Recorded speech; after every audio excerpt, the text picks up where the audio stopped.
আমার হাতে কাজ আর মুখে নাম, কারণ আয়ু তো মাত্র 100 বছর, তার মধ্যে 50 বছর তুমি ঘুমাবে। এই 50 বছরের আয়ুতে যোগ তপ তপস্যা যজ্ঞ করবার সময় তোমার নাই। তুমি যে কাজ করো, দোকানে দোকানি করো, বাগানে বাগানি করো, যতক্ষণ পর্যন্ত খালি মুখে অন্য গল্প আন কথা বলে করছো ততক্ষণ ওটা কাজ। যেই তুমি বদনে কৃষ্ণ নামের সঙ্গে মুখে নাম আর হাতে কাজ করছো তখন ওটা হয়ে গেল সেবা। নিতাই গৌর হরি বল, হরি বল, হরি বল, হরি বল। তাই আমার গৌর হরি এই সহজ পন্থা রচনা করে দিলে। ভাবাবিষ্ট পদকর্তা এক পাশে দাঁড়াইয়ে ভাবে বিভোর হয়ে আমার গৌর হরির এই লীলা মাধুর্য দর্শন করছে। আর তিনি করজোড়ে এই লীলা মাধুর্য দেখে নয়নাপ্লুত হয়ে তিনি গৌরময় হয়ে গেলেন। বাসুদেব ঘোষ কহে মনের হদিসে, বাসুদেব ঘোষ কহে মনের হদিসে। মাগো এই গৌরচন্দ্রিকার পদকর্তা বাসুদেব ঘোষ,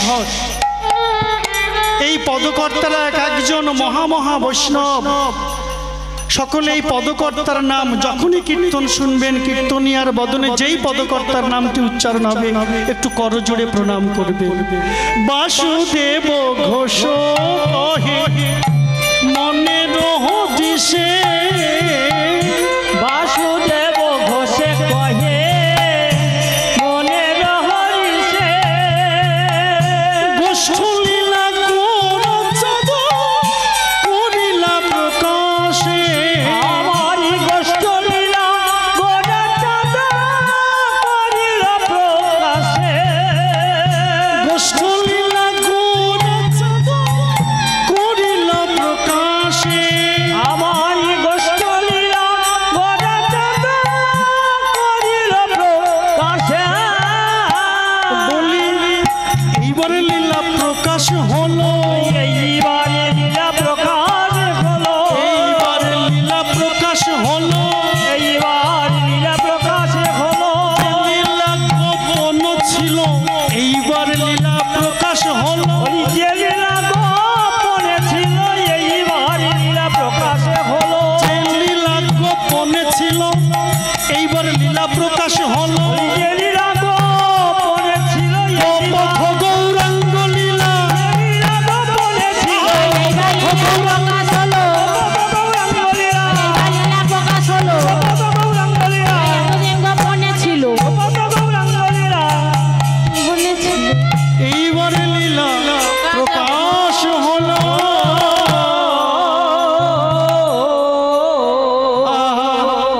বাসুদেব ঘোষ কহে মনের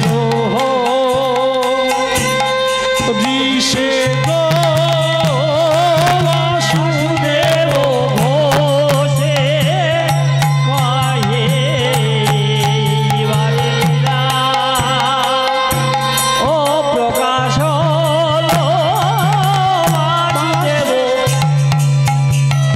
ঘোষ কহে মনের হদিসে গো, বাসুদেব ঘোষে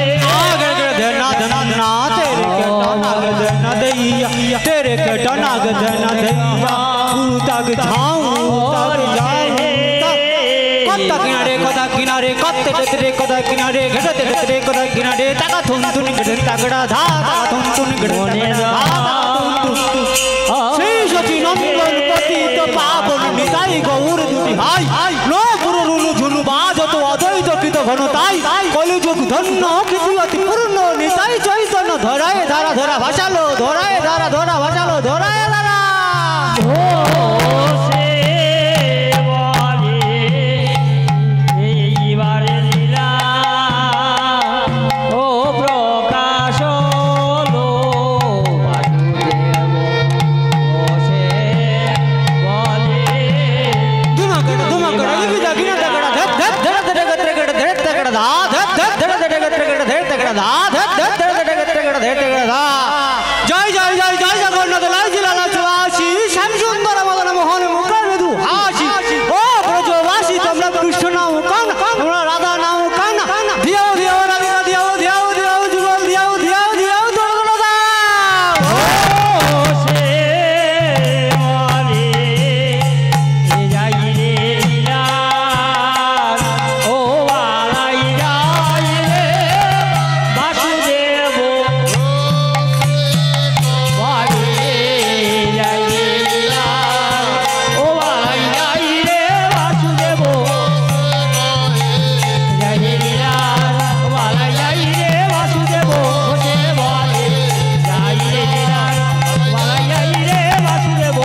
নবদ্বীপ মণ্ডল কথা আমরা এখানে শেষ করলাম।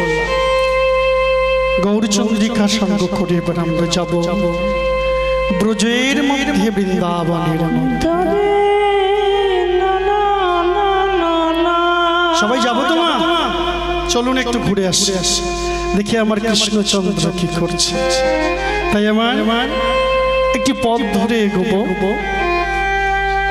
কেন ব্রজ যেতে গেলে একটু ধরে ধরে যাও।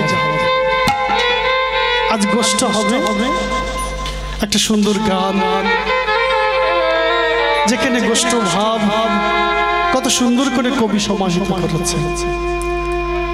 গোঠের রাখাল বলে দেরি কোথায় বৃন্দাবন,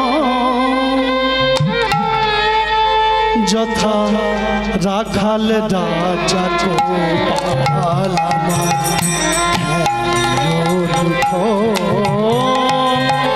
কোথায় বৃন্দাবন। গোঠের রাখাল বলে দেরি কোথায় বৃন্দাবন, যথা রাখাল রাজা গোপাল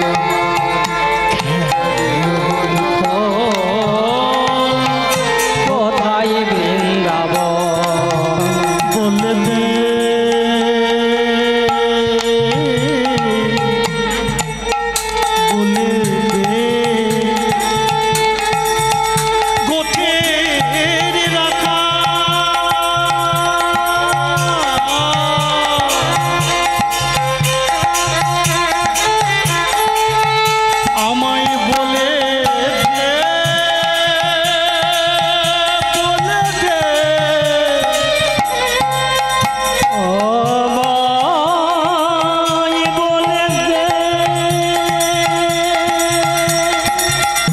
জয়ধ্বনি হরিবোল হরিবোল, জয়ধ্বনি সন্ধ্যাধ্বনি হরিবল হরিবল হরিবল।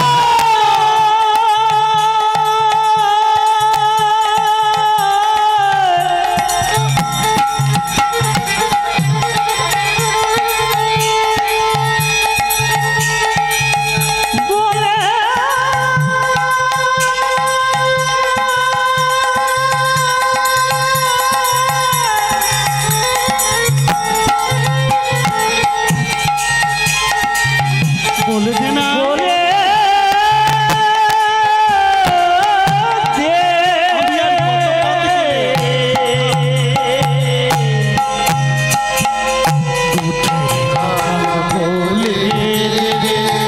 কোথায় বৃন্দাবন, যথা রাখাল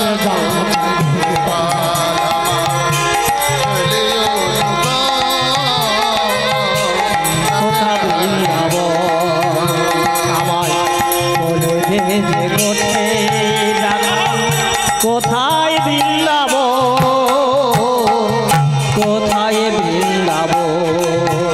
যথা দিনে রাতে মিলন রাশে চাঁদ হাসে রে চাঁদের পাশে। ও মায়েরা,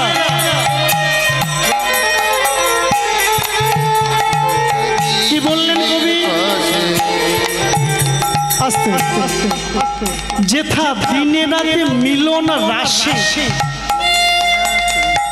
চাঁদ হাসে রে চাঁদের পাশে। আমরা গগনে কটা চাঁদ দেখি মায়না? একটা না দুটো? আমা কটা চাঁদ গগনে? মা শুধু মুখ বন্ধ করে শুনেই যাচ্ছে। চাঁদ কটা? একটা। একটা না দুটো? একটা। তারা বলছে দুটো। রাধে রাধে, ঠিকই বলেছে। বৃন্দাবনের আকাশে সদা সর্বদা চাঁদ মুখরিত, দিনে রাতে মিলন রাশি। যেথা দিনে রাতে মিলন রাশে চাঁদের পাশে। ভালো করে দেখে নিতে হবে। একদিকে কৃষ্ণচন্দ্র চাঁদ রাসমণ্ডলে দাঁড়িয়েছে, তার পাশে রায়ধনী চাঁদ এসে তার পাশে দাঁড়িয়েছে।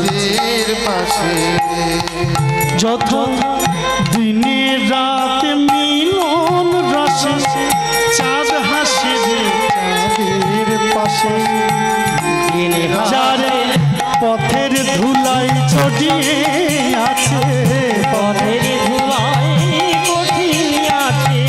রথের ধুলাই ছড়িয়ে আছে শ্রীহরি চন্দন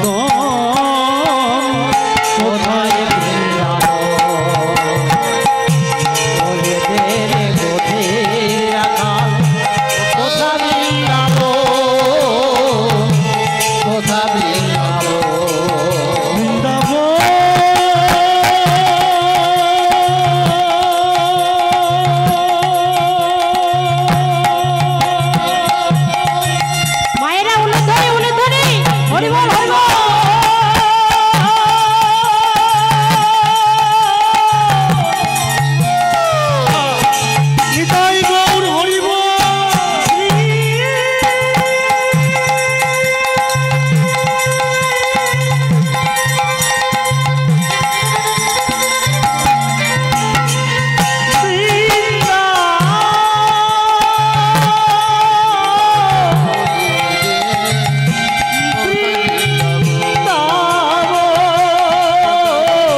অনুক্ষণ সে খেলা চলছে।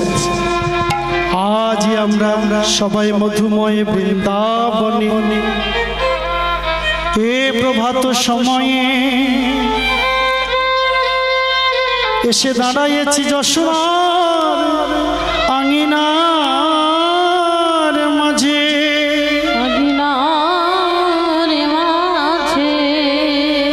আজ প্রভাত সময়ে যশোদার নয়ন মনি ব্রজরাজ রায় নিদ্রা থেকে উঠি মায়ের অঞ্চল ধরি বারবার মায়ের কাছে বায়ন বায়না করছেন। আমা মা যশোদা শুধু শুনেই যাচ্ছে, হো হো করছে। আমা মা আঁচল ধরে চলেছে। প্রভাতে উঠিয়া গোপাল গোপাল মায়ের অঞ্চল ধরে প্রভাতে উঠিয়া গোপাল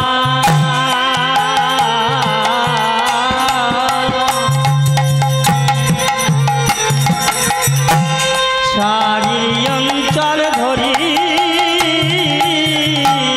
দে মায়া মাই ননি দে মা বলে ধীরে ধীরে দে মায়া লোনি দে মা বলে ধীরে ধীরে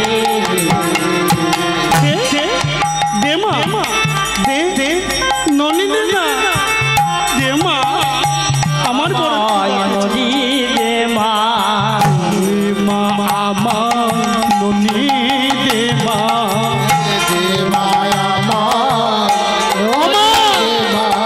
পদকুঠা লেগেছে মাগো দে মা আমার ননি দে মা আমারে বড় ক্ষুধা লেগেছে মা দে মায়া মায় ননি দে মা আর যে আমি দাঁড়াতে নারী দে মা আমার ননি দে মা আমি আর যে দাঁড়াতে নারী দে মা আমায় ননি দে মা আর যে দাঁড়াতে নারী দে মা আমার ননি দে মা আমি আর যে দাঁড়াতে নারী ওরে কোথায় আকুল প্রাণ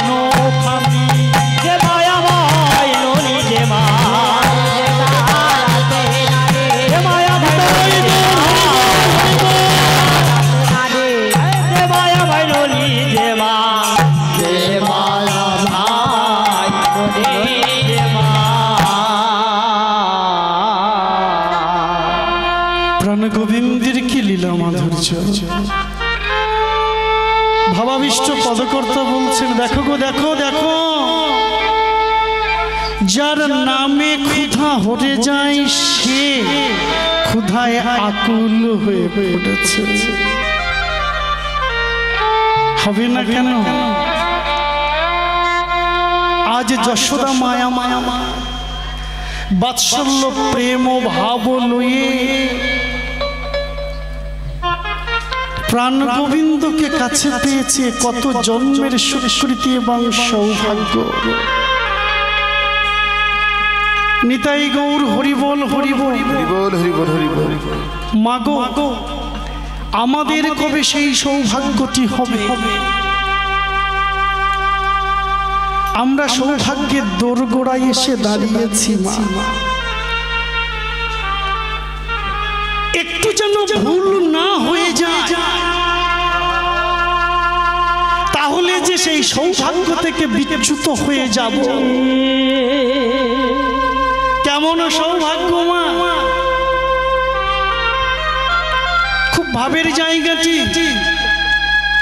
স্থাবর ত্রিংশ লক্ষস্য জলয়র নবলক্ষ কৃমি 10 লক্ষস্য রুদ্র লক্ষস্য পক্ষিণৌ পাশববিংশ লক্ষস্য চতুর্লক্ষস্তু মানব এতেষু ভ্রমণকৃত্যং বৃদ্ধিজাতম উপজয়েৎ মনুষ্য দুর্লভ জন্ম যদিষ্য কৃষ্ণ সাধকম। তত্ত্বরসামৃত জ্ঞানমঞ্জরির সিদ্ধান্ত। মা যশোদা আমার গোপালকে নিজ পুত্র রূপে পেয়েছে, আমরাও পেতে পারি। এসে গেছি মা, যেন ভুল না হয়ে যায়। 80 লক্ষ জনির আবর্তে আবর্তিত হয়ে চলেছি। এই 84 লক্ষ জনির মধ্যে 80 লক্ষ জনি আমার অতিক্রম হয়ে গিয়েছে। স্থাবর 30 লক্ষ, জলজীব 9 লক্ষ, কৃমি 10 লক্ষ, পক্ষীকুলে 11 লক্ষ, পশুকুলে 20 লক্ষ। এই 80 লক্ষ বার আসা যাওয়া হয়ে গেছে মা। 4 লক্ষ জীবন মানব জীবন। মাগো সাবধান সাবধান। এই সময় যদি অ্যাক্সিডেন্ট হয়ে যায়, আবার যে ওই 80 লক্ষ জনি ঘুরতে হবে।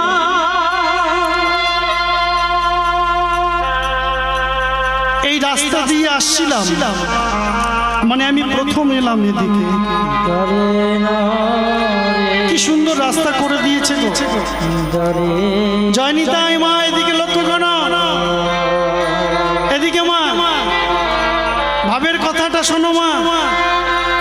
এই রাস্তার দুপারে সাদা দাগ দেওয়া আছে, মাঝখানে দাগ রয়েছে, আরো চিহ্ন করা আছে।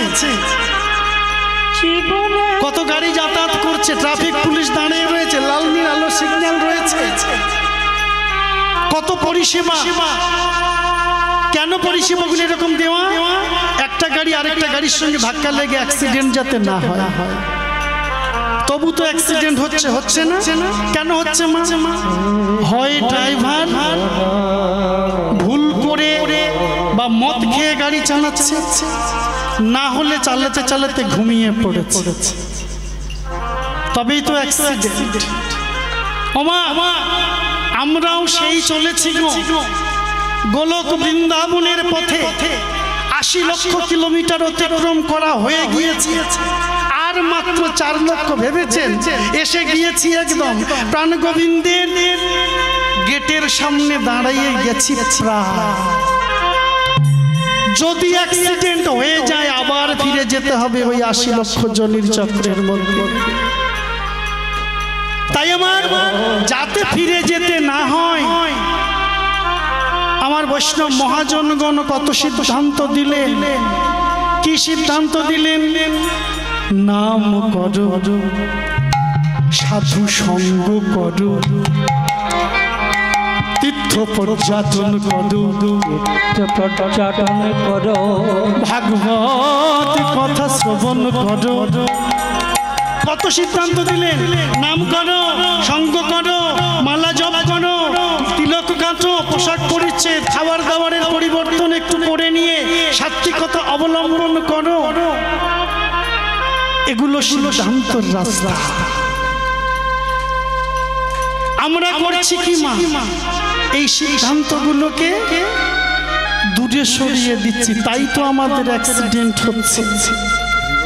এসে যখন পড়েছি মা, দ্বিতীয় যেন ফিরে যেতে না হয়, যেন সরাসরি প্রাণ গোবিন্দের চরণাশ্রয় লাভ হয়। নিতাই গৌর হরি বল, হরি বল। তাই আমার গোপাল যখন মায়ের অঞ্চল ধরে শুধু খাবারের বায়না করছে, মা বলছে এই এই এই গোপাল, এই গোপাল। যার ঘরে নবলক্ষ ধেনুর পাল, তার আবার ক্ষীরসর নবনীর অভাব আছে, অত চিৎকার করছিস কেন গোপাল? আমার বড় খিদে পেয়েছে, দে না খেতে। দেব তো মা জানি, ভোর হয়েছে মানে বায়না শুরু হয়ে যাবে। সেই সারাদিন পরে আবার গোপালকে কাছে পাবো, তাই মায়ের মন তো গোপালকে বলছে, গোপাল আমি তোকে ক্ষীরসর নবনী দেব, তুই আমার এই আঙিনার মাঝে একটু নিচে দেখা দেখি। খুব ভালো করে লক্ষ্য করবেন, ভাগবতীয় শিক্ষা এগুলো। যশোদার মাধ্যমে মা আমার পোশাক প্রকাশ করছে। আমরা ভগবানের কাছে যাই বটে, কিন্তু সেখানেও একটা এরকম লেনদেন হয়, আমি তোমাকে দেব, তুমি আমাকে কি দেবে। এই যে চাওয়ার ভুল, বলার ভুল, ভগবান এত কৃপাময়, এত করুণাময়, আমরা একটু ভেতরে ঢুকে বুঝলাম না কেমন করুণাময়। আমরা রাগ করি, গালাগালি করি, দোষ দিই, ভগবান তোমাকে আমি ডাকি, তবু আমার এই যন্ত্রণা কেন? তোমার বিগ্রহ আমার কি, তবুও তুমি কেন আমাকে এত দুঃখ দাও? যখন হিসেবের খাতাটা মেলে না, তখন দোষারোপ করি, তোমার জন্যই হয়েছে। কিন্তু মা ভেবে দেখেছে, করুণার ভাণ্ড মাথায় নিয়ে তিনি দাঁড়িয়ে আছেন। আমরা কেবল পরীক্ষায় ফেল করছি, তাই তাকে দোষ দিচ্ছি, মাস্টার ভালো না, এই মাস্টার ভালো না, ভালো পড়াতে পারেনি বলে আমার মেয়েটা ফেল করে গেছে, ছেলেটা ফেল করে গেছে। নিতাই গৌর হরি বল, হরি বল। সন্তান যখন পৃথিবীতে আসেনি, আমরা যখন জন্মগ্রহণ করিনি, মায়ের গর্ভে আছি সবে মাত্র ৫ম মাস। আমি পৃথিবীতে জন্মেব কখন? 10 মাস 10 দিন পরে। আমি জন্মে কি খাবার গ্রহণ করব? ভগবান মাতৃস্তন ভাণ্ডারে তা দিয়ে রেখেছে। ভেবেছেন একবার তিনি আমাদের জন্য কত চিন্তা করেন? আমার এই সন্তান পৃথিবীতে এসে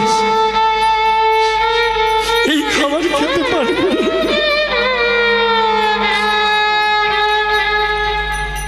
মায়ের স্তন ভাণ্ডারে যে অমৃত সুধা দেওয়া আছে,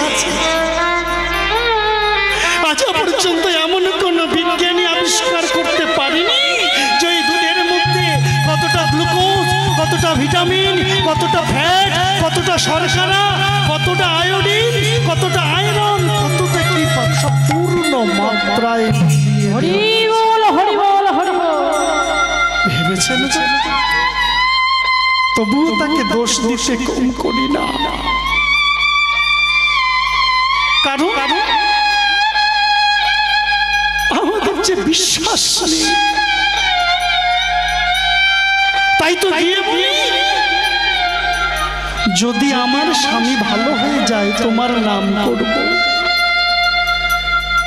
যদি আমার মেয়েটা ভালো পাত্রে বিয়ে হয় তোমার মূর্তি তুলে পুজো দেব। দেখুন, বাংলা বলার মধ্যে চাওয়ার মধ্যে কতটা তফাৎ। এই যদিটা কি মা সংশয়বাচক শব্দ। আমি গেছি ভগবানের কাছে, আমার মনে সংশয় রয়ে গেছে, যদি দাও তবে হবে। একমাত্র রবীন্দ্রনাথই বলতে পেরেছিল, বিপদে মরি রক্ষা করো এ নহে মোর প্রার্থনা, বিপদে যেন নাহি করি ভয়।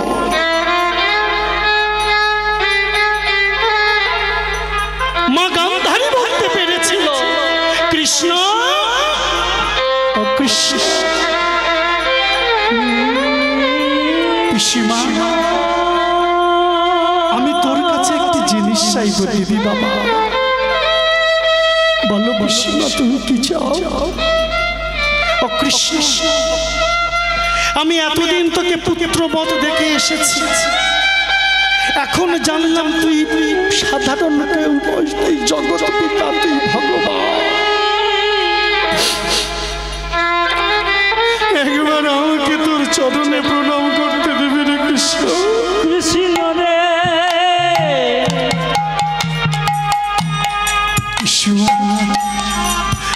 মা কি কখনো সন্তানের চরণে প্রণাম করে? ও কৃষ্ণ, তুই যে ভগবান, তাই তোর চরণ দুটো মাথায় দিতে চাই। আর কি চাও? ও কৃষ্ণ, তুই আমাকে সারা জীবন দুঃখের সাগরে ডুবিয়ে রাখবি। হরি বল, হরি বল।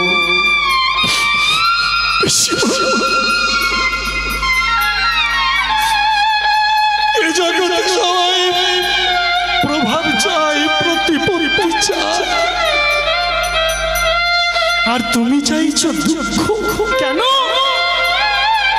কৃষ্ণ, এতদিন সুখে ছিলাম তাই তোকে চিনতে পারি। কৃষ্ণ, যখন দুঃখ এসে আমার সামনে দাঁড়ালো তখন চিনতে পারলাম তুই ভগবান। সুন্দর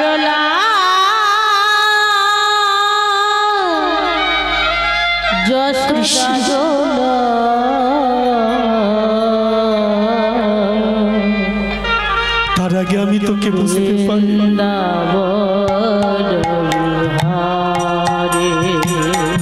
নিতাই গৌর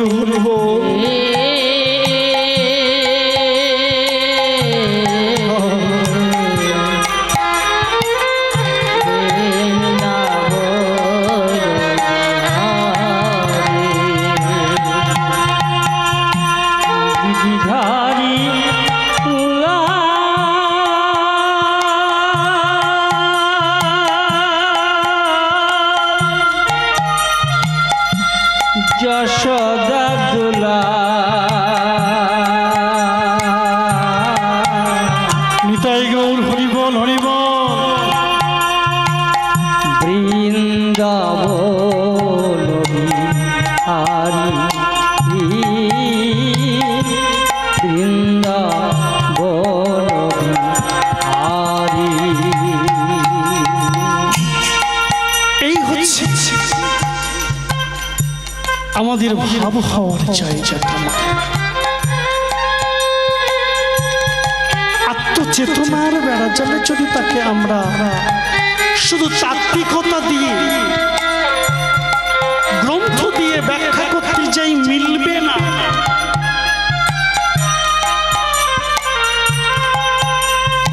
কারণ গ্রন্থের মধ্যে পাণ্ডিত্য আছে, গ্রন্থের মধ্যে পাণ্ডিত্য আছে, যাবে না। ভক্তি পেতে গেলে সাধু সঙ্গের চরণে আসতে হবে। গ্রন্থ পড়লে অনেক জানা যাবে ভগবানের সম্মান, কিন্তু প্রেম ভক্তি না হলে সেই জানার মধ্যে শুধু দাম্ভিকতা বা অহংকার চর্চবে। আমার মা যশোদা তাই আমার গোপালকে ছেড়ে দিতে চায় না। গোপাল, তুই আমার আঙিনায় আজ প্রভাতে নৃত্য করবি, আমি তোকে দুকর পূর্ণ করে নবনীতে দেব। তোমার আঙিনায় যে আমি নৃত্য করব, কি নিয়ে নৃত্য করব? এখানে তো কোনো বাদ্যযন্ত্র নেই মা।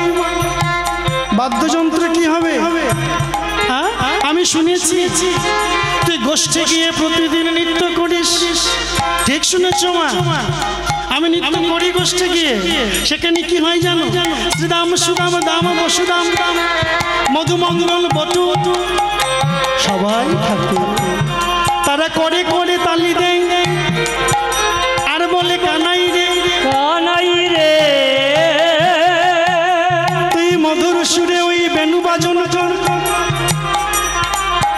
তোর ওই বেণু ধ্বনি শুনে আমরা সকলে নৃত্য করব। গোপাল, গোপাল, হয়তো তোর সখাদের মতো অমন করে পারবো না, কিন্তু আমিও তালি দেব। তুই আমার আঙিনায় নৃত্য কর, আমি দেখ তোর দুকর পূর্ণ করে নবনী। গোপাল রে, উড়িয়া মামা, উড়িয়া মামা, নাচ রে জাদু মনি, উড়িয়া মামা, নাচো জাদু মনি, ওরে আমার নাচো জাদু মনি। নাচিলে তো মায়া দেব, নাচিলে তো নাচিলে তোমারে দেব, নাচিলে তোমারে দেব, নাচিলে তো মায়ে দেব ক্ষীর সদন। নাচো জাদু মনি,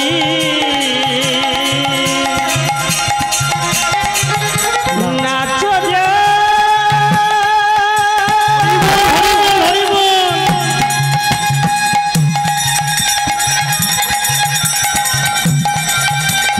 নাচো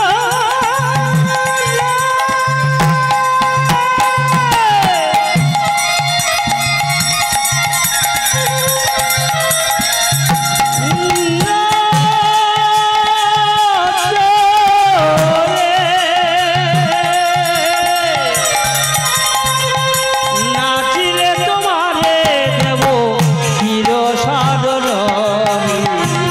নাচো জাদুমণি, নাচিলে তোমারে দেব চির সাধনী। নাচো জাদুমণি। আমি যে নাচ করবো তোমার আঙিনায়, তুমি আমাকে কিশোর নবনী দেবে। ও তো আমি নিতেই খাই। আবার কিশোর নবনীর জন্য তুমি না দিলেও পাবো, আবার দিলেও পাবো। না দিলে তো চুরি করে নিয়েই নেব। তুমি আর কিছু দেবে না? আর কিছু চাই? তুই নেচে দেখা। নাচ রে কালো শশী আমার, আর নাচো কালো শশী, সোনা দিয়ে বাঁধিয়ে দেব, সোনা দিয়ে বাঁধিয়ে দেব, সোনা দিয়ে বাঁধিয়ে দেব, আমি সোনা দিয়ে বাঁধিয়ে দেব। হাতের মোহন বাসি কানে কালো শশী, আমি সোনা দিয়ে বাঁধিয়ে দেব, সোনা দিয়ে বাঁধিয়ে দেব। হাতের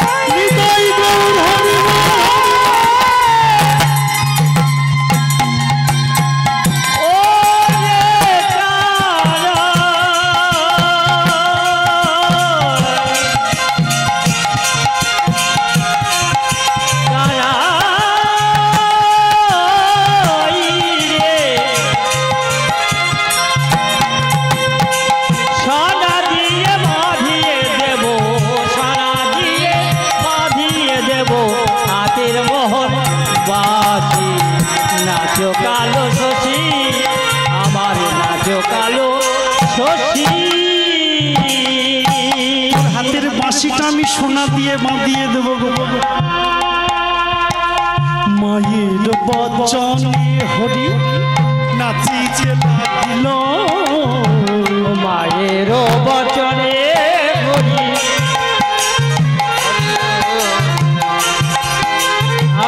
নাচিতে লাগিল বচনে হরি নাচিতে লাগিল মায়ের বচনে হরি নাচিতে লাগিল নৃত্য দেখি পানে কথায় সবাই ধেয়ে এলো নৃত্য দেখি মানে কথা সবাই দেখে এলো নৃত্য গোপাল নাচে রে ভালো নৃত্য গোপাল নাচে ভালো নৃত্য গোপাল নাচে রে ভালো নৃত্য গোপাল নাচে ভালো কদে কদে তালি দেব নৃত্য গোপাল নাচে রে ভালো করে করে তালি দেব নৃত্য গোপাল নাচে ভালো করে করে তালি দিয়ে নৃত্য গোপালে ভালো নাচছে দেখে সবাই বাবা ছুটে এসেছে নাচ দেখে সবাই আপ্লুত গোপালের নাচ হলো গোপাল বলছে কই মা দাও ও মা, তুমি যে বললে নবনী দেবে হাতের পাশে বাঁধিয়ে দেবে দাও দাও দাও দাও ওরে গোপাল আমি তোর দুকর পূর্ণ করে নবনী দেব একটা নয় দুটো নয় 9 লক্ষ ধেনু তোর 9 লক্ষ ধেনু প্রাণ গোবিন্দ আমার এখানে এক লীলা রচনা করলেন মায়ের অহংকার হয়েছে কেন আমি রাজা 9 লক্ষ ধেনু গোপালকে খেতে দেওয়ার মতো তো কত কিছু আছে যত চাইবে তত দেব ভগবান সব কিছু সইতে পারেন কিন্তু অহংকার সইতে পারেন যেই বলল আমি দেব তোর দুকর পূর্ণ করে ভগবান বললেন যদি মায়ের দর্পটাকে চূর্ণ করতে না পারি তাহলে কেউ তো আমাকে দর্পহারি নামে ডাকবে না তাই আমার দুকর পেতে যখন দাঁড়িয়েছে গোপাল মা ছুটে গিয়ে ঘর থেকে ননির ভাণ্ডটি এনে মায়ের হাতে নবনী গোপালের হাতে নবনী দিতে শুরু করলেন পুরো নবনীর ভাণ্ড ঢেলে দিল কিন্তু গোপালের করে ওই তলায় পড়ে রইল আবার গেল আবার দিল কিন্তু পর পূর্ণ কই দাও তুমি বলেছ আমার দুকর পূর্ণ করে নবনী দেবে ধীরে ধীরে মায়ের যত নবনী ছিল সব শেষ হয়ে গেল মা ছুটে গেল ব্রজবাসীর দ্বারে ব্রজবাসীর দ্বার থেকে নবনী এনে গোপালের হাতে দিল গোপালের কর পূর্ণ করতে পারল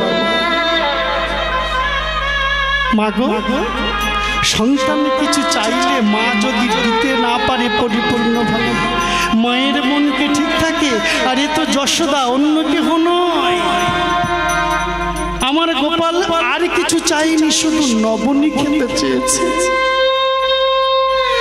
মার স্থির থাকতে না পেরে ওরে ওরে ওরে গোপাল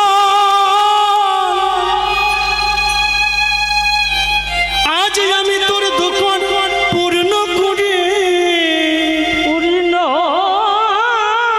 করে নবনী দিতে পারলাম না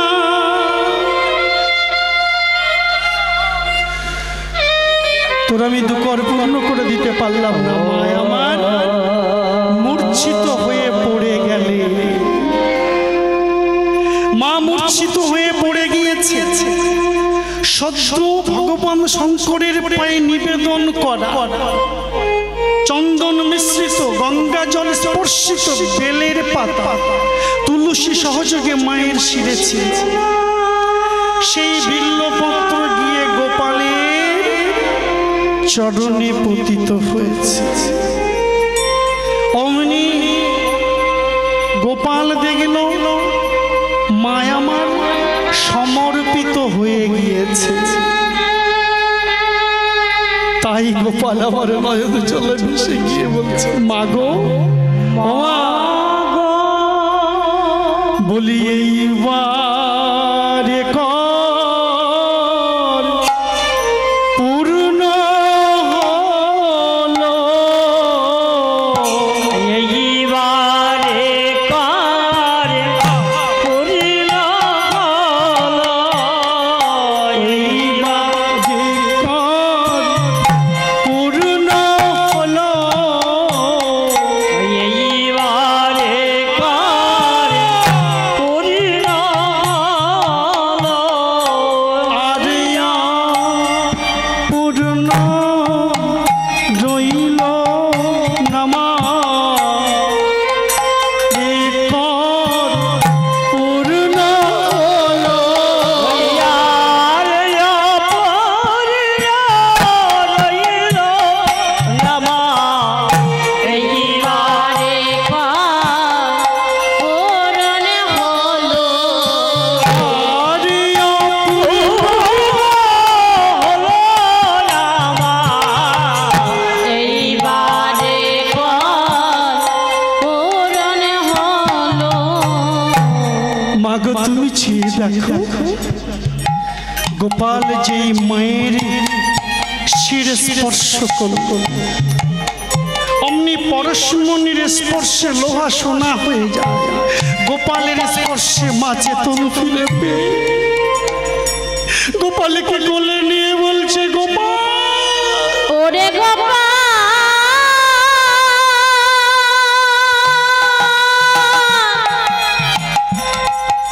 গোপাল রে,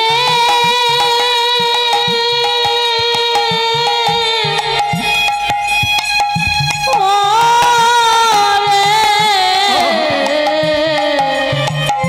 আমার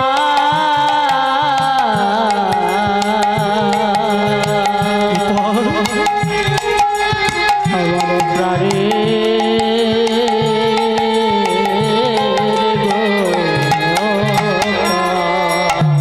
ওরে আমার নয়ন মনি রে, ওরে সায়ন সাধন, আমি তোর দুপুর পূর্ণ করে নবন সেবা দিতে পারলাম।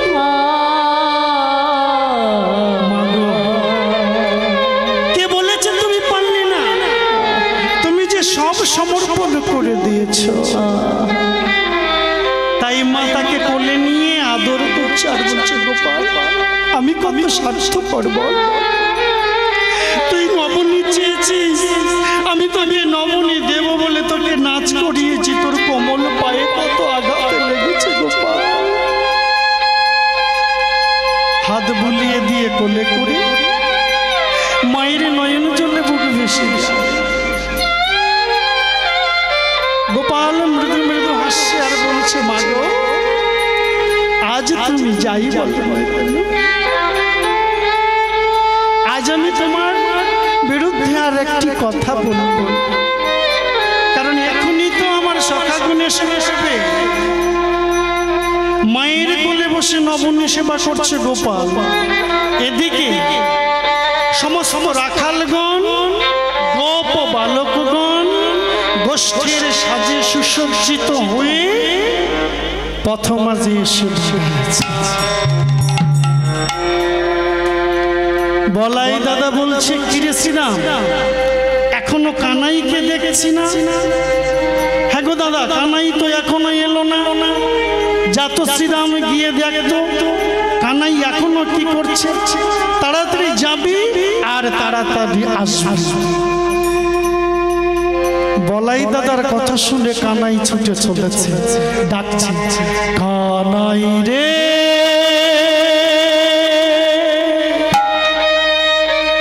ভাইয়া রে,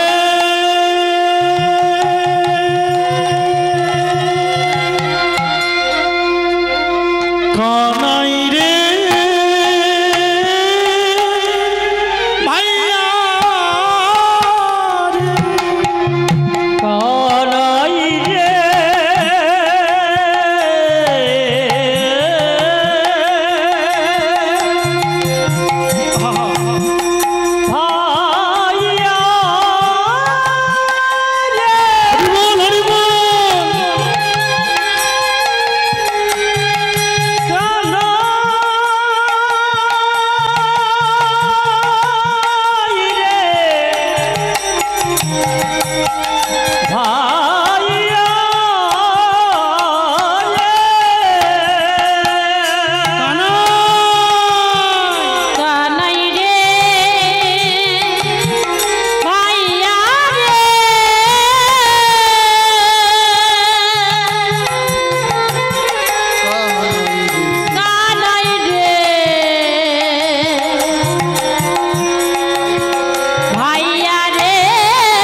এখনো মায়ের কোলে বসে নবনী সেবা করে চলেছিস?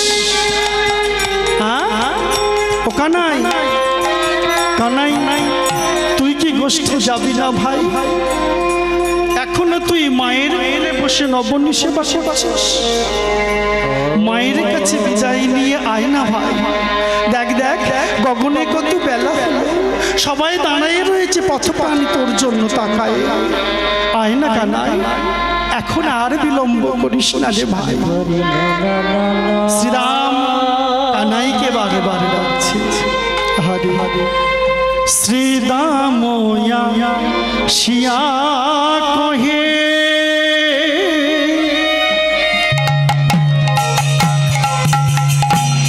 নন্দের নন্দনা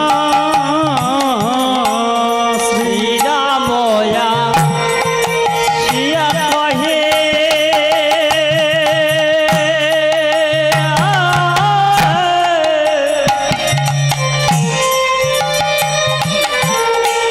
নন্দের নন্দনা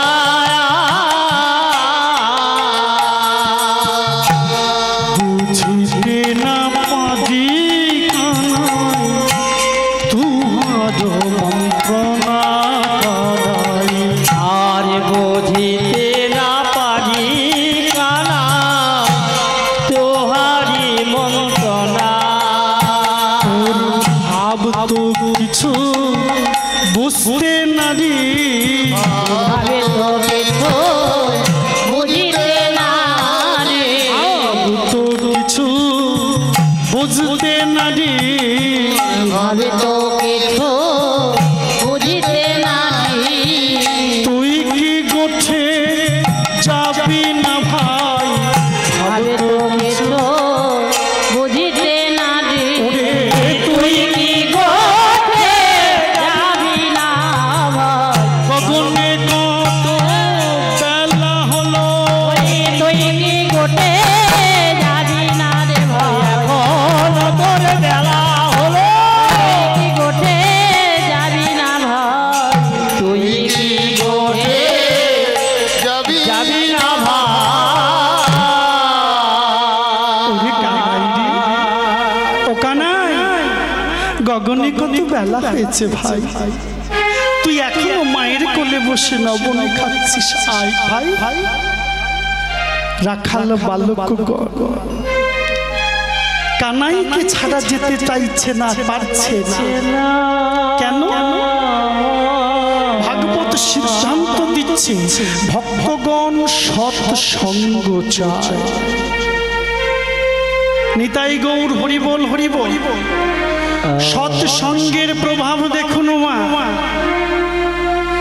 এক গোবর পোকার সঙ্গে এক ভ্রমরের বন্ধুত্ব হয়েছে।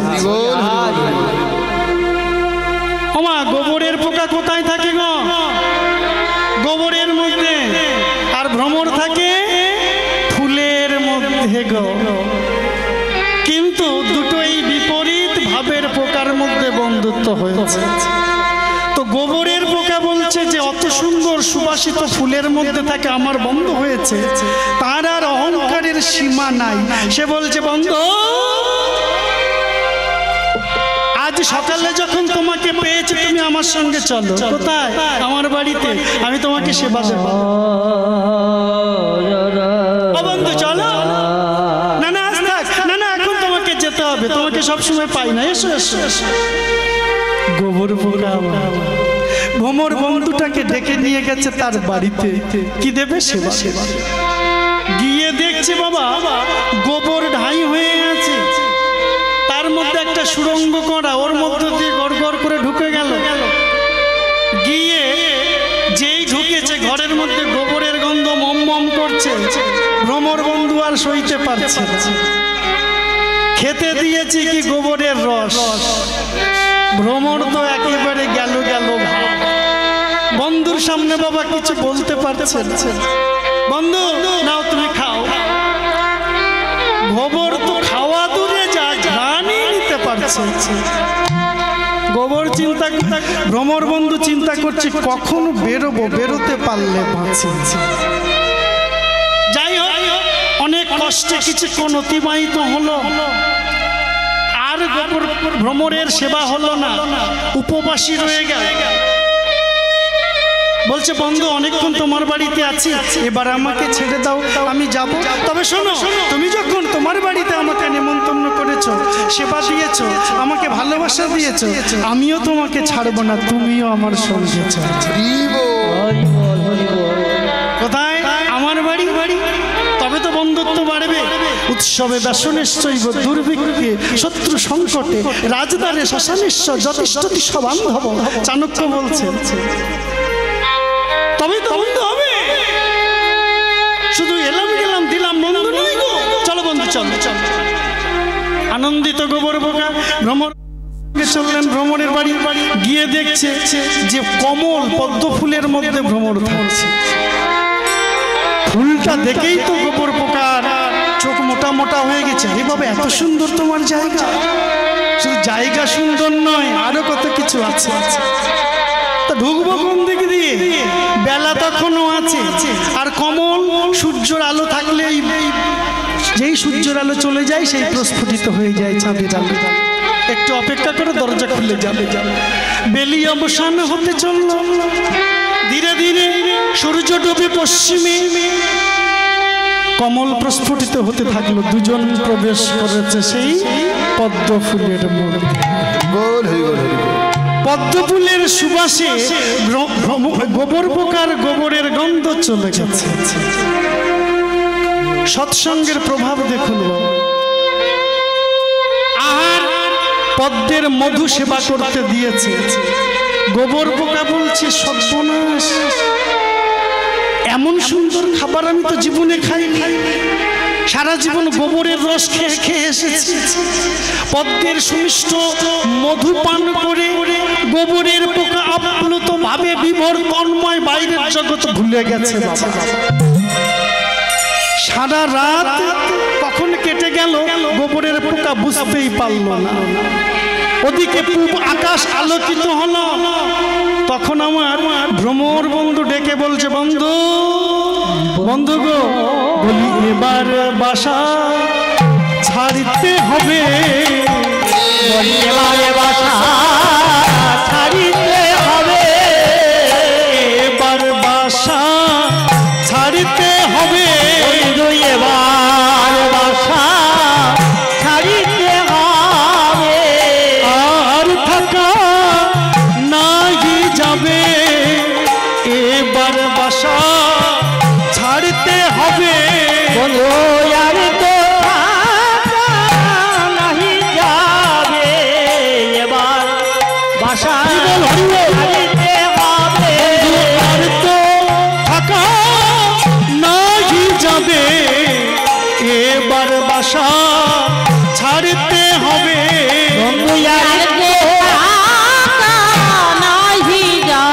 ওই বেলা হইল আকাশেতে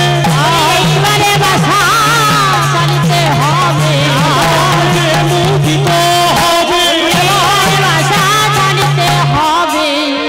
এবার বাসা ছাড়িতে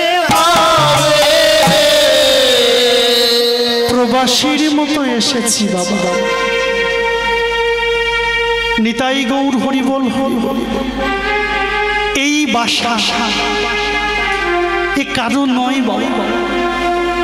বেড়াতে এসেছি মাত্র কয়েকটা দিনের জন্য।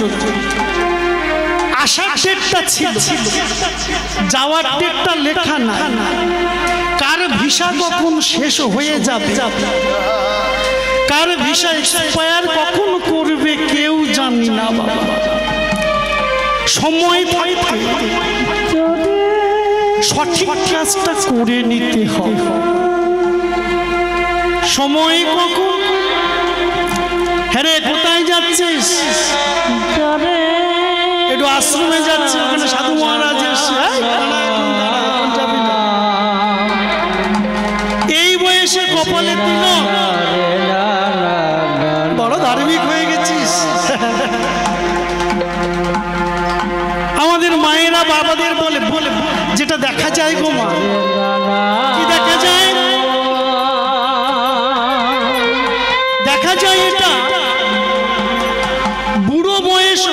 বয়স হলে তবে একটু ধর্ম কর্মের পথে যাওয়া।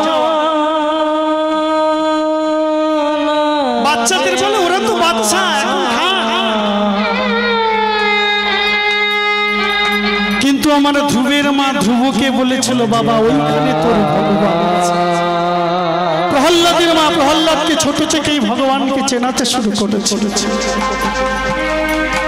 এটা আমাদের প্রত্যেক মাকে করা উচিত। সময় বড় খারাপ, আমরা ভগবান কৃষ্ণের গীতা তুলে দিন, একটা অ্যান্ড্রয়েড মোবাইল হাতে তুলে দিলাম। ছেলে বিরক্ত করছে, মেয়ে বিরক্ত করছে। গীতার বদলে বড় বড় ফোন তুলে দিলাম। একটা দুটো করে বাচ্চা কত আদরের। মাগো, একজন শিক্ষক হিসেবে যখন স্কুলে যায়, 9-10-এর ছেলে মেয়েদের মুখের দিকে যখন তাকায়, নিজেকেই যেন কত ছোট মনে হয়। ওরা এত কিছু জানে, ওদের সামনে কথা বলতে গিয়েই ভয় পেয়ে যায়। বিদ্যালয়ে সব কিছু দেওয়া হচ্ছে, জামা জুতো, খাওয়া, ভাত, পেন, পেন্সিল, টাকা পয়সা, মোবাইল, বই খাতা সব দেওয়া হচ্ছে। কিন্তু বড় কষ্ট লাগে কোথায় জানেন? যেটা দেওয়ার কথা প্রকৃত শিক্ষা, সেটাই দিতে পারছি না। কোনো মাস্টার যদি একটু কঠিনভাবে শাসন করতে যায়, পরের দিন সে মাস্টারের স্কুলে ঢোকাই বন্ধ হয়ে যাচ্ছে। তাতে সুবিধা হচ্ছে কাজে সমাজে অ্যান্টি সোশ্যাল বাড়ছে। প্রকৃত মানুষের সংখ্যাটা কমে যাচ্ছে। আগেরকার দিনে খেলা উদ্বোধন বলো, পূজা উদ্বোধন বলো, মেলা উদ্বোধন বলো, কোন একটা বিশেষ কাজের উদ্বোধন হতো কাদেরকে নিয়ে? একজন মাস্টার মশাই, একজন প্রকৃত সমাজসেবী, প্রকৃত শিক্ষককে, প্রকৃত পণ্ডিত, প্রকৃত জ্ঞানীকে দিয়ে। এখন তাদেরকে ডাকা হয় না বাবা, এখন ডাকা হয় কাদের? যাদের হাতে ক্ষমতা আছে, যাদের হাতে পাওয়ার আছে, হ্যাঁ, যাদের কাছে গেলে কিছু পাওয়া যায়। নিতাই হরি বল। যেদিন মাস্টারদের হাত থেকে বেদটা ছেড়ে নেওয়া হলো, কেড়ে নেওয়া হলো, তুলে নেওয়া হলো, সেই দিন থেকে জাতির মেরুদণ্ড, শিক্ষার মেরুদণ্ডের উপরে পারমাণবিক বোমা বিস্ফোরণ করে দেওয়া হলো। একটা 10-এর ছেলে যদি বাংলা না পড়তে পারে, একটা 10-এর ছেলে যদি এক লাইন ইংরেজি না লিখতে পারে, তার মতো অপমানের জ্বালা কি আর আছে? নিতাই গৌর হরি বল মা। যেতে হবে সবাইকে। প্রকৃত সংস্কৃতি, প্রকৃত শিক্ষাটাকে বাচ্চাদেরকে জানিয়ে যেতে হবে। আমাদের হিন্দু ঘরের অনেক ছেলে মেয়ে কৃষ্ণকে জানেই না, গৌর হরিকে জানে, চেনে।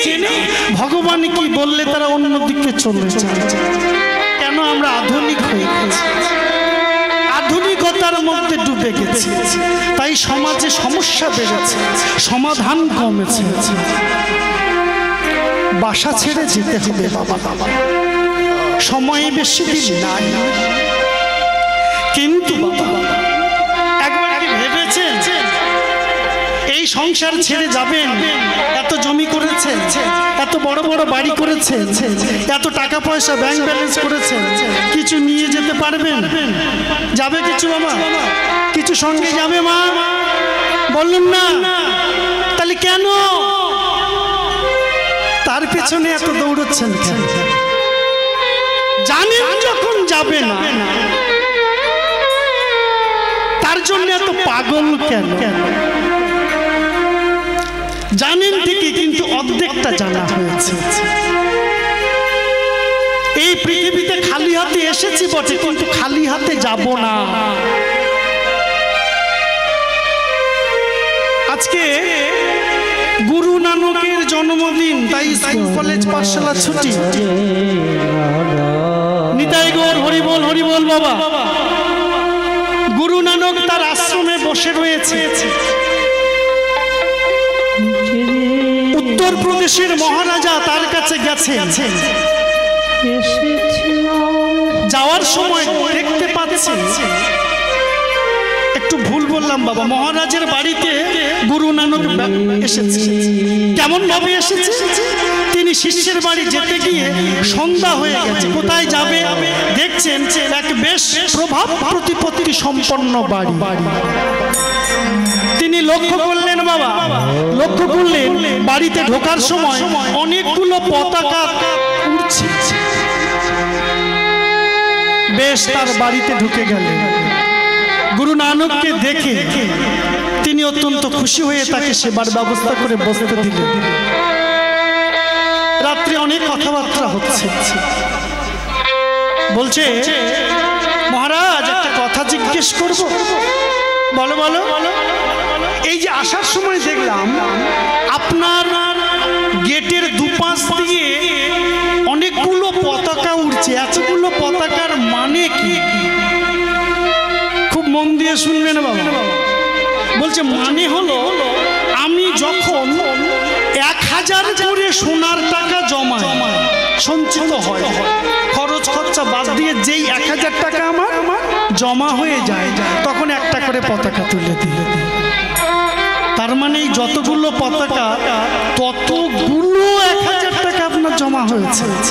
বলছে হ্যাঁ, আপনি তো অনেক বড় মানুষ, ধনী মানুষ। এখনো বলে এখনো ইচ্ছা আছে আরো পতাকা তৈরি করে। খুব মন দিয়ে শোনো মা। বলছে ঝোলা থেকে একটা সূচ বার করে বলছে, তুমি যখন এত বড় মানুষ, তা কাজ করো না, এই সূচটাও তোমার কাছে রাখি। এতগুলো টাকা যখন তুমি রাখতে পারছো, এই সূচটা রেখে দাও। কেন? বলে আমি একটা বিশেষ কাজে যাচ্ছি, পরে নিয়ে নেব। পরে কোথায় দেখা হবে? কোথাও না কোথাও তো দেখা হবে। যদি দেখা না হয়, আরে মরণের পরে তো এক জায়গায় যাবো রে বাবা, সেখানে দেখা হয়ে যাবে। রাধে রাধে। তুমি তখন দিয়ে দিও। বলে কি বলছো গো? মরণের পরে কি কিছু নিয়ে যাবো নাকি? আমাকে হয় মাটি করবে তা ঠিক নেই, পোড়াবে কি মাটিতে দেবে তা ঠিক নেই, এ নিয়ে কোথায় যাবো? বলে কেন, একটা সূচ নিয়ে যেতে পারবে না? দেখুন বিবেকের জাগরণ কি করে হয়। এতগুলো সোনার টাকার মালিক তুমি, একটা সূচ সঙ্গে করে ওপারে গিয়ে দিতে পারবে না আমাকে?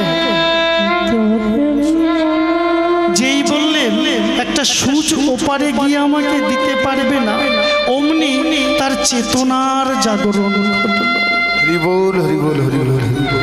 ওইখানেই দাঁড়ায় গুরু নানকের চরণে লুটিয়ে পড়ে বলছে, প্রভু আমাকে যখন মুক্তি দিতে এলে মুক্তির রাস্তাটা করে দাও।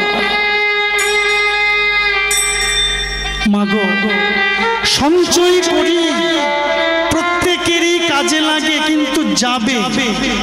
আপনি এটা ভাববেন না এই পৃথিবী থেকে খালি হাতে বিদায় হবে আপনার। আপনি যেদিন নয়ন দুটি বন্ধ করবেন, 5টি জিনিস সঙ্গে করে নিয়ে যাবে। বলবো মা? বলবো না রেখে দেবো, কারণ লীলা অনেকটা এখনো যায়নি। বলবো কি এটা? নিতাই গৌর হরি বল, হরি বল। অনেক সময় আছে। তাহলে শুরু যখন করেছে অন্তত বলে যাই, কারণ লীলা তো আপনারা অনুধাবন করছে। একটু ভক্ত সঙ্গ যখন পেয়েছে, 5টি জিনিস আপনার সঙ্গে যাবে। কি সঙ্গে যাবে মা? প্রথম সঙ্গে যাবে আমাদের প্রত্যেকের 2টি করে শরীর।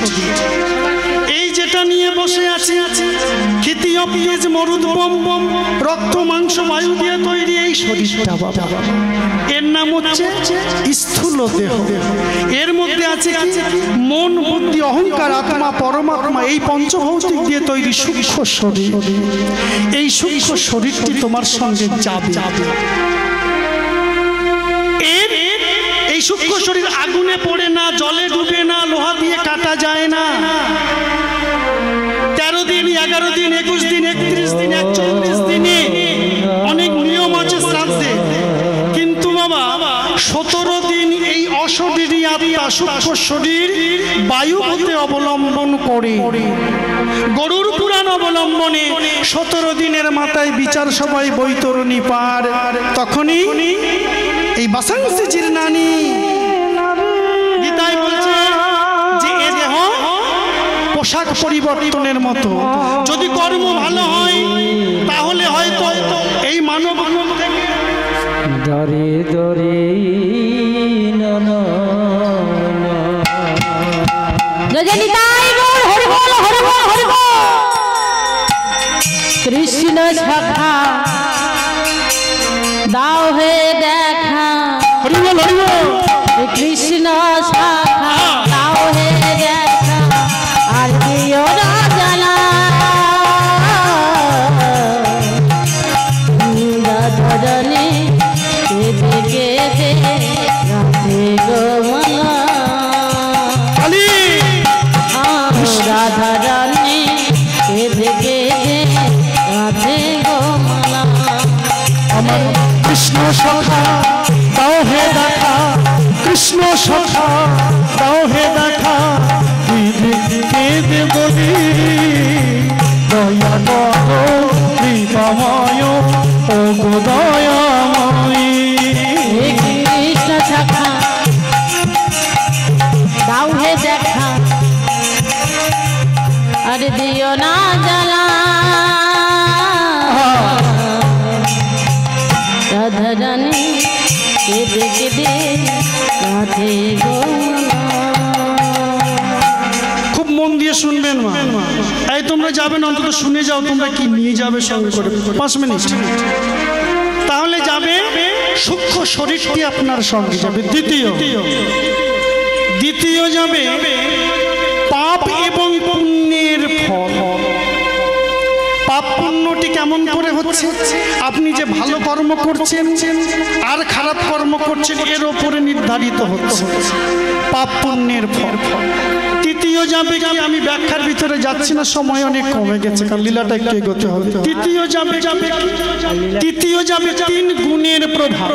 রাধে রাধে, খুব মন দিয়ে শুনুন মা, সতগুণ রজগুণ তমগুণ, এই 3 গুণের প্রভাব ভালো করে লক্ষ্য করুন।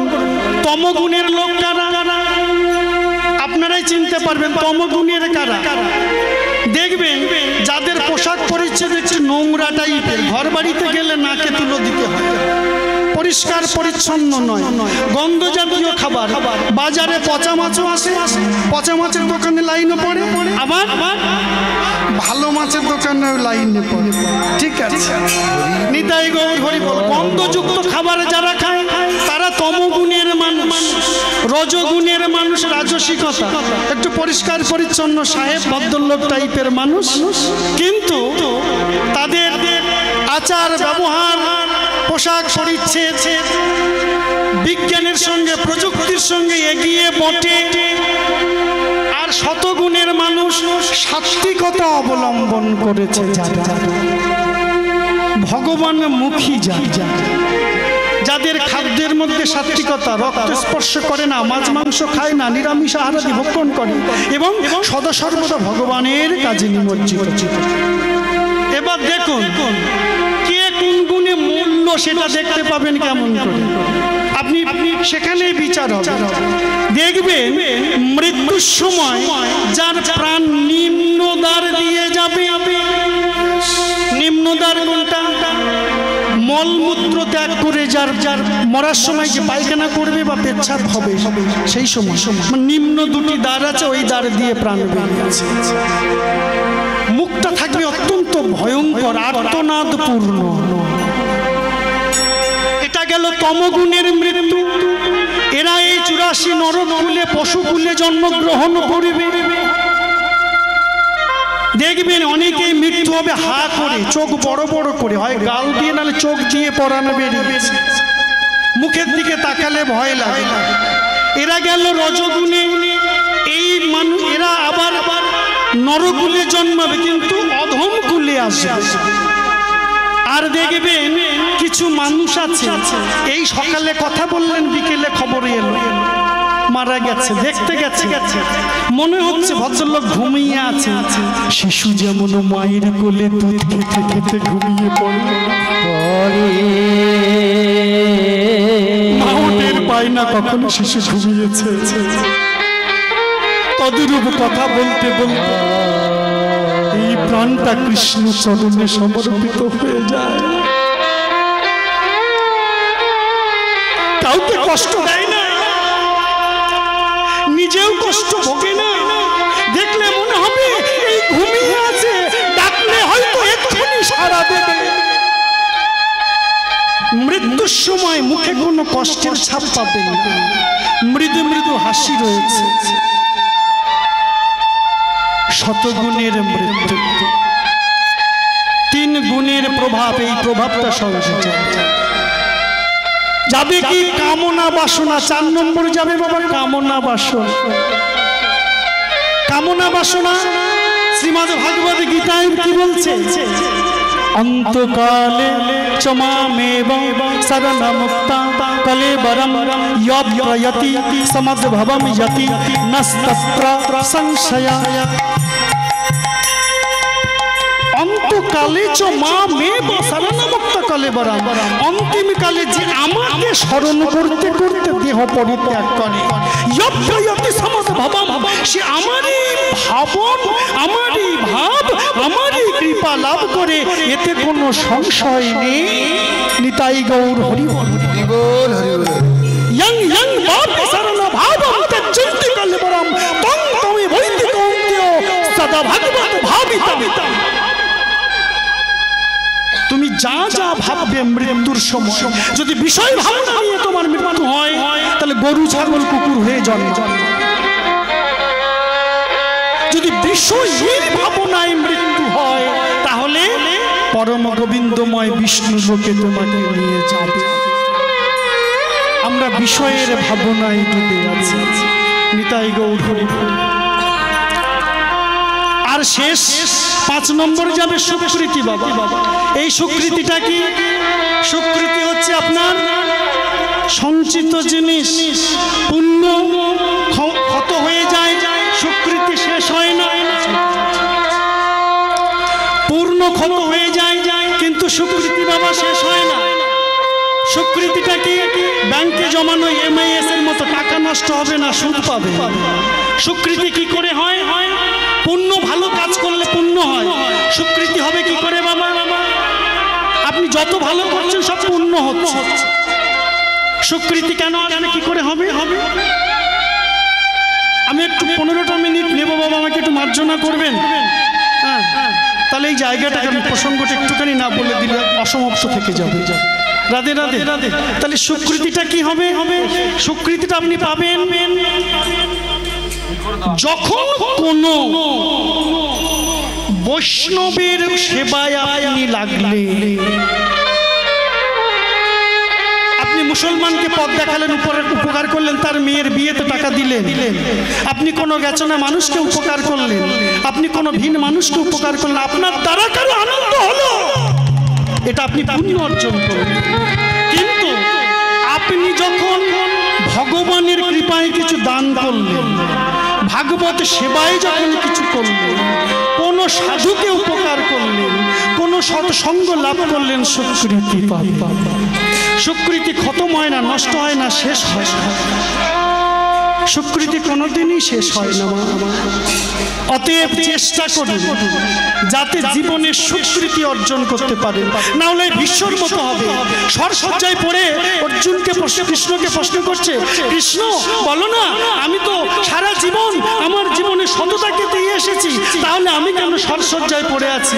বলে, পিতামহ, আপনি 100 জন্ম ধরে যত পাপ করেছেন, এই জন্মে এসে সমস্ত পাপ 101 নম্বর জন্মে তুমি করেছো কি? পতঙ্গ ধরে ধরে কাঁটায় বিদ্ধ করে আনন্দ করেছো, আজকে তারই ফল তুমি ভোগ করছো। এ জন্মে তুমি একটা সুকৃতি অর্জন করতে পারবে। সুকৃতির কোনো বিনাশ হয় না। তাই ভাগবত সেবায় নিজের দেহটা লাগিয়ে দিয়ে সমস্ত রাখাল বালকগণ দাঁড়িয়ে এসে দাঁড়াইয়ে ডাকছে। মা যশোদা বলছে আমি যেতে দেব না, আমি যেতে দেব না। ওরে ওরে ওরে আমি কানাইকে ছেড়ে দেব না। আমি শুনেছি এই গহন কাননে বনের মধ্যে কত রকমের বিপদে আছে, কত রকমের অশরীরিক আত্মা ঘুরে বেড়ায়। আমার গোপালের যদি কিছু হয়, মা গো আমরা তো আছি তোমার গোপালের। গোপালকে যদি না দাও তাহলে যে আমরা ওই গোচরণে যেতে পারবো না, আমাদের যে আনন্দ হবে না। মাগো কান্ডারি ছাড়া নৌকো কি চলে কোনোদিন? গোপাল আমাদের কান্ডারি। আমরা গহন কাননের মধ্যে যত কষ্ট পাই, গোপালে গেলে খেতে পাই। মরিলে না মরি কত বিপদ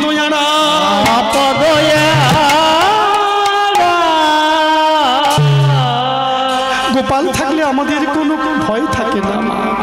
মা যশোদাকে দেখে দে বলেছে ওরে আমি আমার গোপালকে কি করে তোদের হাতে তুলে দেব? সে যে একেবারে তোদের থেকে ছোট। বলছে মা গো তোমার কোনো চিন্তা না, চিন্তা না, আমরা বেশি দূরে যাব না মা। আমরা তোমার কাছে কথা দিচ্ছি মা গো, তোমার কাছে কথা দিচ্ছি। আমরা এই কাছাকাছি থাকবো, যখন মুরলি বাদন হবে তুমি ঘরে বসে সব শুনতে পাবে, শুনিতে পাবে।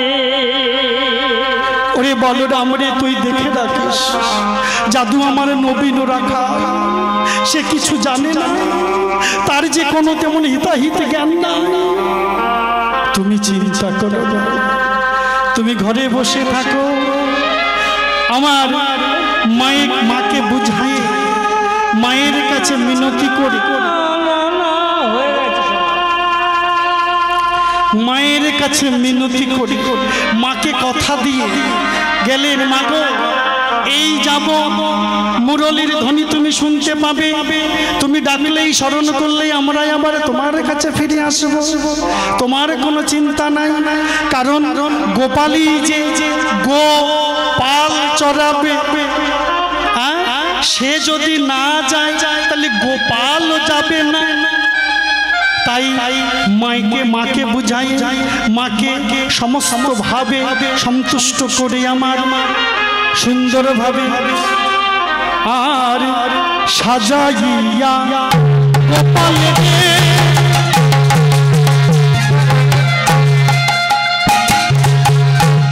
যশোদা রানী গোপালে সাজাতে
দন দন বলে আমার গোপাল দেখে রাখি, ওদের দ্বন্দ্বে 10 পাদ খাই আমার গোপাল দেখে রাখি।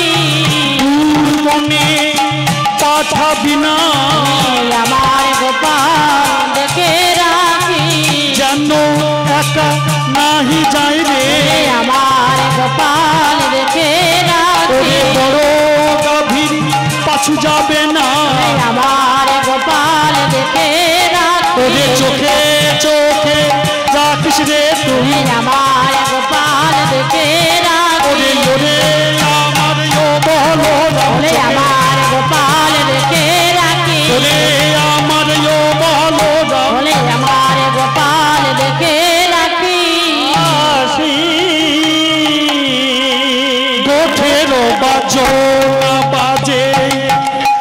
সুমঙ্গল ধ্বনি গোঠের বাজনা বাজে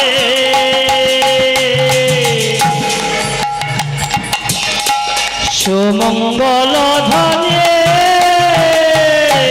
গোষ্ঠীতে চলিল আজি সে যে নীলমণি আর গোষ্ঠীতে চলিল আজি আজি গোষ্ঠীতে চলিল আজি সে যে নীলমণি আর গোষ্ঠের নীলয়ানি আমার নীল সবাই জয়